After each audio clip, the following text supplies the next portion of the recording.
Alright, so we got some questions from the last video, and I definitely see how that can lead to some questions, considering I just ran the multi and 4 kilohertz, through the different frequencies before and after the update on an 8-inch SLQ, and that's not very deep for an 8-inch SLQ. So if you haven't been on TreasureNet, the forum, go check that out. I go there. There's a lot of guys with great information. I posted the video there, and I got some questions. Melinki, it was a nice video. Do you have one on a deep dime? Yeah, I do. Is 4 active in multi? No, it's a standalone frequency, and it's definitely it's a very quiet frequency. I think I can get it up to probably 24, 25 in the test garden.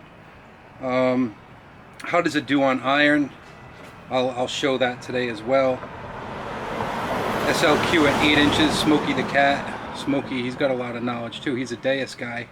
SLQ at 8 inches, correct? Do you have anything 10 inches or more? No, Smokey. The max I have in my garden is 9. In Rhode Island, it's tough to get anything. The couple of targets I have in my garden are really for that are that deep are for the 15-inch coil, which I don't use too often, but I did run it through the test garden, and you might get an inch, maybe more than the 11. The 11 is really the way to go. I like the 11 the most, especially for the relic hunting that I do.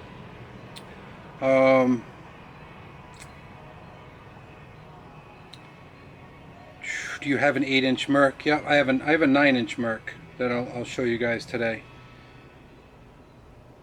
So I think that was it for the questions on TreasureNet. Donut actually had a great comment. For the people that are questioning this upgrade, that 4 kilohertz, you don't have the option for iron bias, but it is a great frequency to have. You're definitely, as you can see from last week's video, you're getting the edge on depth when it comes to silver.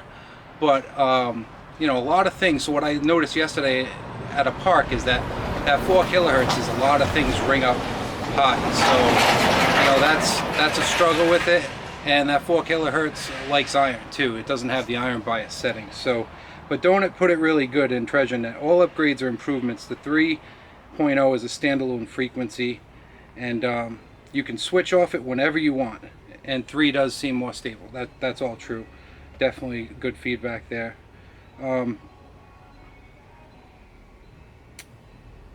Yeah, Iron Buzz, he commented kind of the same thing that I'm seeing too, is that you're getting a lot of high tones on different targets with the 4 kilohertz. So let me suit up with the camera, and I'll take you over to the test garden and show you what I'm talking about.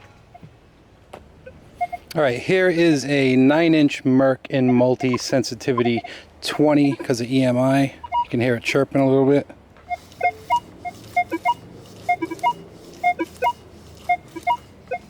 Pretty bouncy. And we'll go over to 4.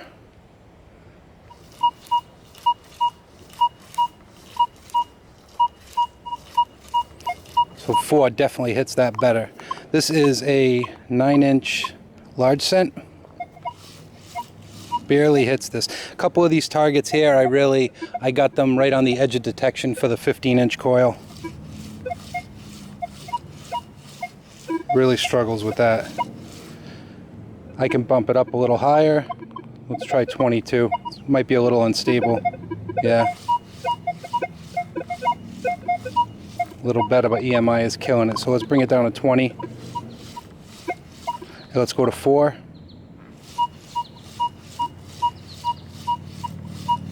Definitely sounds a lot cleaner. You're getting more out of that 4. That's definitely for sure when it comes to deep silver. I mean, you're hearing the Merc really sing in that 4. And that large cent really sing. And listen how stable it is. Let's see how high we can go. We're up to 23. 24. Wow. 25. We're at 20. Let's go back down to 24. We're at 24 sensitivity in the new 4 kilohertz. Wow. And the 9-inch Merc.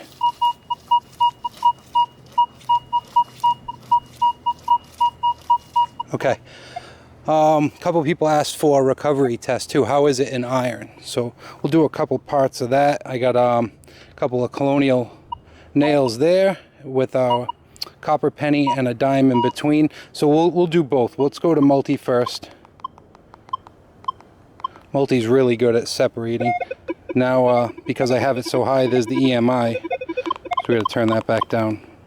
Should be okay at 20. I got power lines right to the left of me.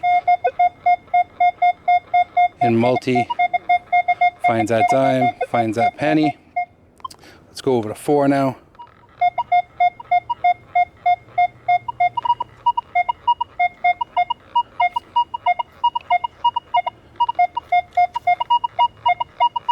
Sounds like multi's got the edge of how crisp the tones are. Let's go back to multi.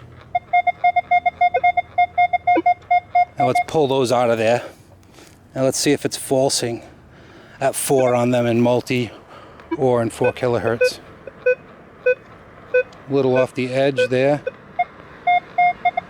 A little off the edge in multi. Let's try 4.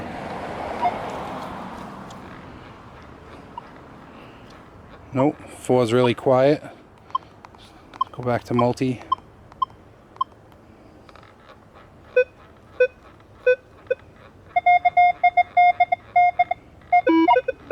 And that's at iron bias 0, FE 0.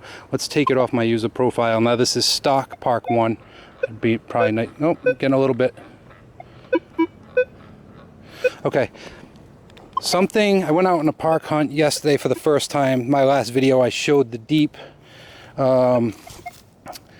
8-inch, where is it? This is a 9-inch large cent. I showed the 8-inch large cent with it singing in that 4 kilohertz. So this is a 9. That's in multi. All right, we'll go back over to 4 kilohertz. Sounds pretty similar on the large cent. One thing that I noticed is I was pulling bottle caps, pull tabs, basically everything that I found was ringing in really high. So even nickels. So here's an 8-inch nickel. Now this is going to hit it both in multi and in 4 perfectly, but here's an 8-inch nickel in multi. 12, 13, right where it should be. Let's go over to 4. So you're getting that nice sweet high tone, but it's pretty much going to be, you're going to get extra depth, but you're going to be getting that a lot out in the field. So if you're at what I would use the 4 for, it's a great feature. I would definitely download the update. I wouldn't let that stopping you, because it's definitely, I noticed some stability when it comes to EMI has improved, and that 4 is great. So what I would use it for, if you're at a pretty clean site and you want to see if there's anything deeper in the ground, it's kind of going to be a dig it all type frequency. And I'll show you another example here. So 4 on this iron washer here. That's iron. That's a big washer. So, the ox shoes, the horseshoes, they're going to be singing like that as well. And if you go back to standard Park 1 mode with, the iron bias, and you turn the iron, the iron bias knocks it right out. But in 4 kilohertz, this is Park 1 with the iron bias. Well, there is no iron bias setting, but this is stock Park 1 in 4 kilohertz. So you're hearing that iron. Okay, so there's a couple of more depth tests by request from guys in the forum, and a couple of examples of iron. So yeah, we're definitely hitting 9-inch Merc. Anything over 8 inches here in Rhode Island is pretty good. 9 inches on a Merc is impressive.